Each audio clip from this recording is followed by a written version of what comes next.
বলছেন না, উনি আরএসএস কে, বজরং দলকে, বিশ্ব হিন্দু পরিষদকে দাঙ্গাবাজ বলেন, কার্তিক মহারাজকে উগ্রপন্থী বলেন।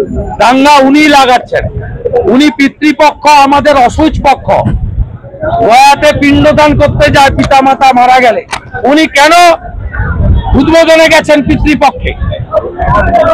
তিনি ইসকন এখানে মায়াপুরে চৈতন্যনগর করছেন, জমি কিনেছে তারা। আপনি বলছেন আমি জমি দিয়েছি। ঠাকুর অনুকূল চন্দ্র অনেক দিন আগে গত হয়েছেন, বলছে ঠাকুর অনুকূল চন্দ্র এসেছিলেন, আমি 1 টাকাতে তাকে জমি দিয়েছি। তার এমপি বলছে টিকি যারা রাখে তারা শয়তান, শিখা যারা রাখে। যারা আচার মালা, তুলসী মালা পরে বলে কাঠের মালা,